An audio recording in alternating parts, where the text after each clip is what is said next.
Out here at Buttonwillow, testing my beautiful Honda S2000 for the very first time. Turbo, sequential, F-Series, high comp. What could go wrong? Nothing, I hope not. Let's find out.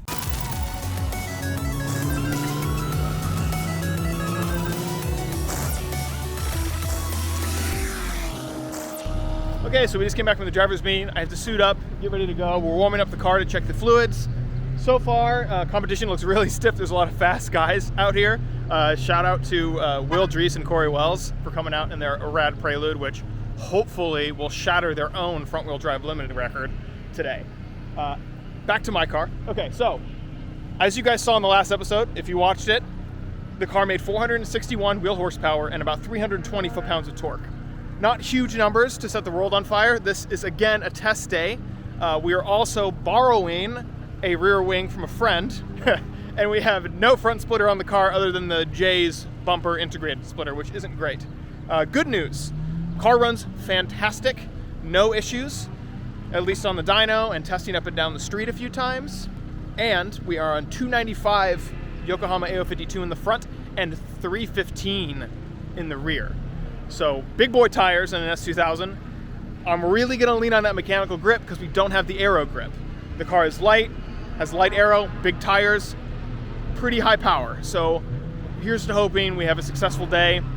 Again, not looking to set the world on fire. Future Kevin, don't stress out. We're gonna do just fine as long as we make it through the weekend without problems with the motor, big issues, we're fine. 2000 warming up. We got the double 87. 8,787.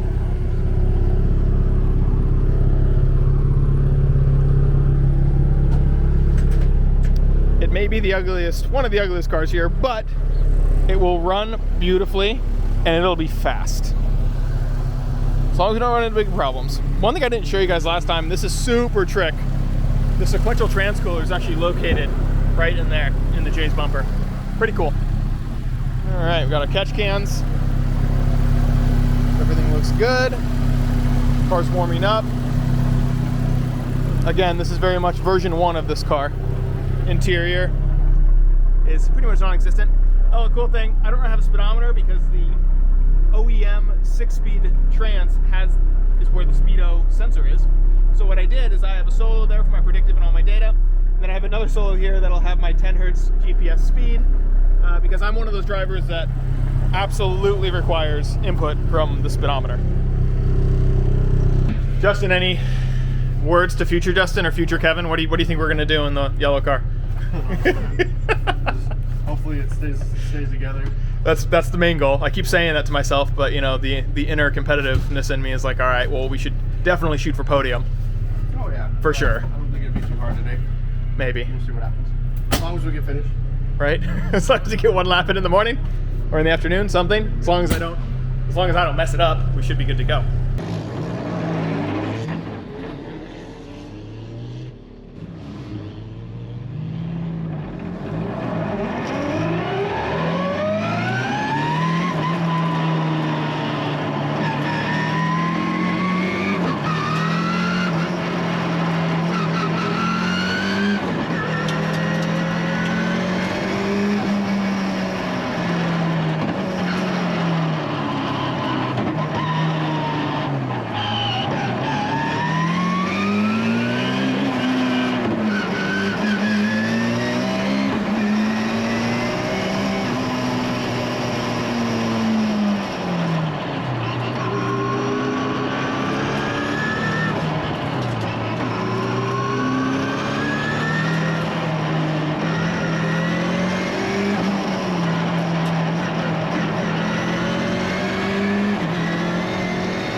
That rear tire is rubbing like bad.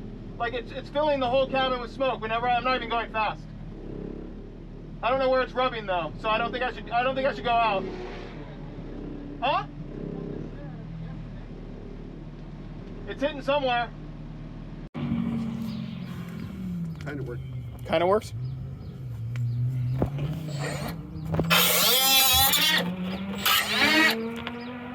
Yeah, I mean that's as good as it's gonna f***ing get.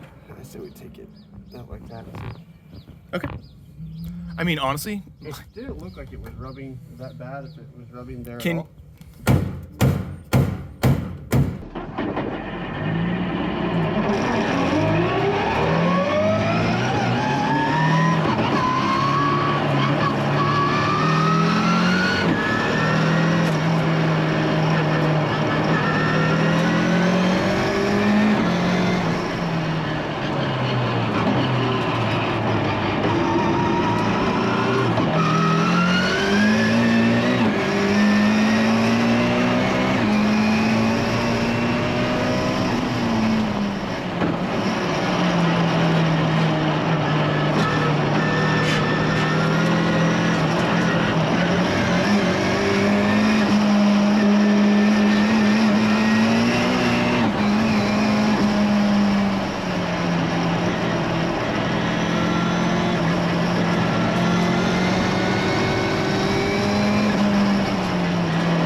All right, so Justin and I were both taking the car apart. He's, making some clearance right now for the 315s.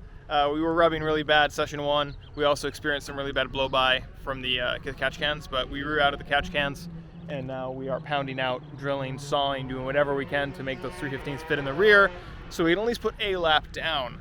I also increased compression and rebound substantially front and rear to kind of combat that bounce and give me a little bit better spring. We're gonna go out and again, test day. This is kind of to be expected. Good news is car ran great session one. Cooling, everything was dialed in. There was no red flags. Came back in, checked all the temps and oil. We're all good to go. So it's a win for the big stuff, but the smaller stuff like rubbing is like, when are you gonna find that out unless you drive it on the track with those tires, which we haven't done before. So hopefully we're getting it all sorted now. We got to go up in another 40 minutes. So we're going to go there and give it a shot.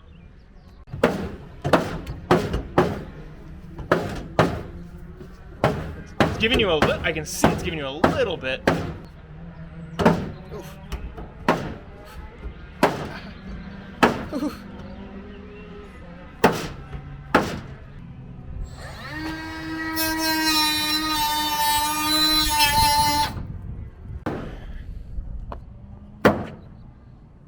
And the other side for good measure. It's looking real good. It's definitely like you've done it before. Very even. I'm impressed.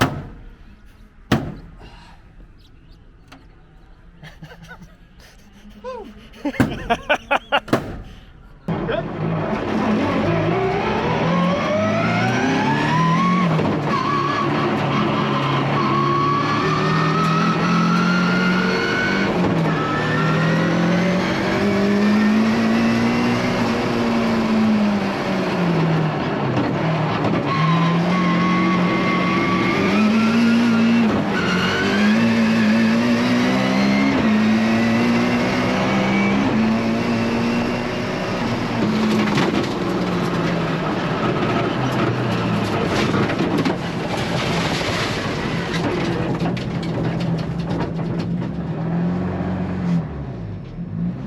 Lost all my brakes. Only slightly terrifying.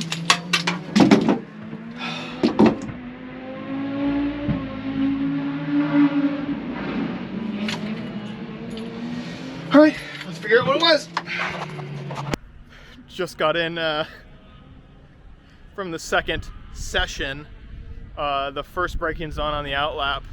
Heard a loud clunk, and then a snap, snap, snap. Noise.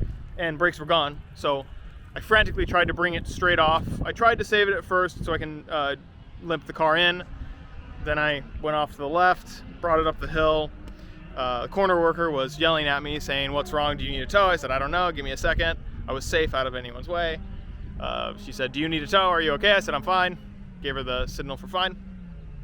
Anyways, I'm able to get out of the sand trap with a little bit of gas, and we come back, and I've never seen this before.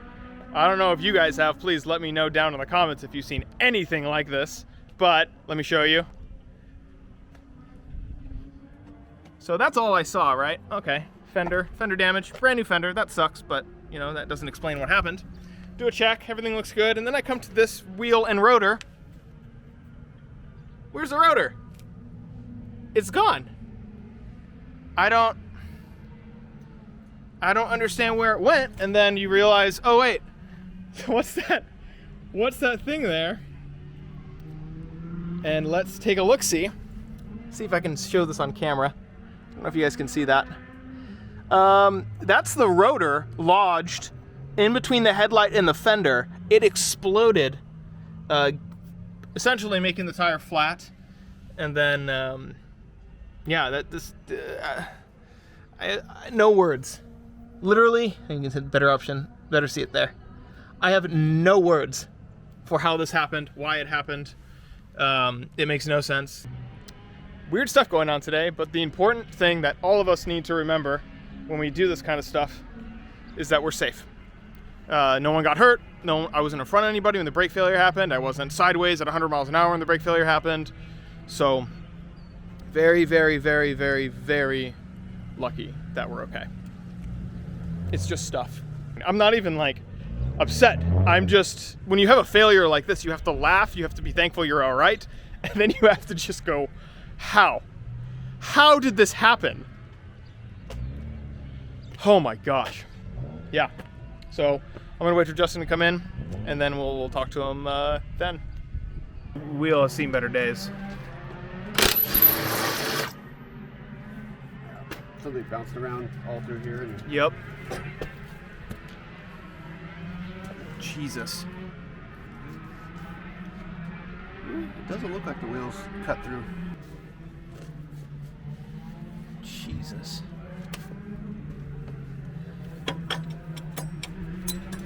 Oh, shit, we still have spacers on there? Got the room.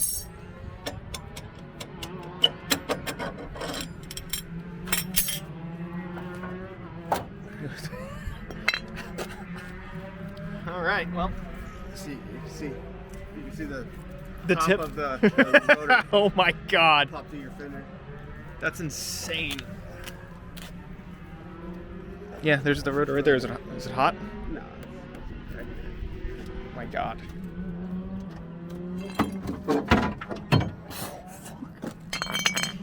Broke Something? part of your headlight. Oh yeah, I saw that. I figured that would happen. Oh. Did it sever the shock? No, but it bent your arm. Oh. I mean, benefit of WiseFab, I suppose, is that you can buy just that piece, right? And it's not terribly expensive. It bent the arm.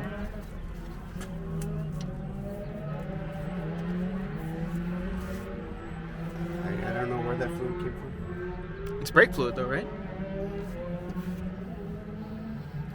It's hard to tell. That is, like, for one, it's terrifying. And, like, I'm just glad I'm all right, but holy.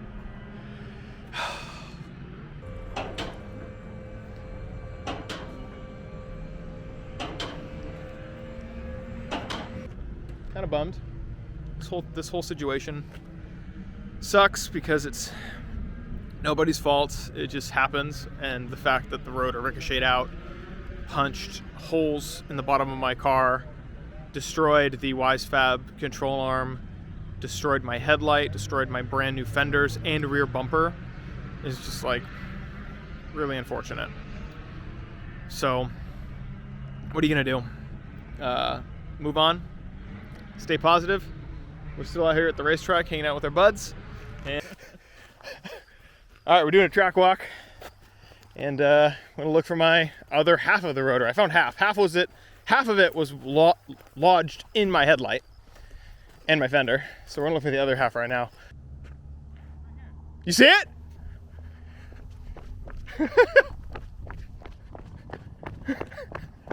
Where?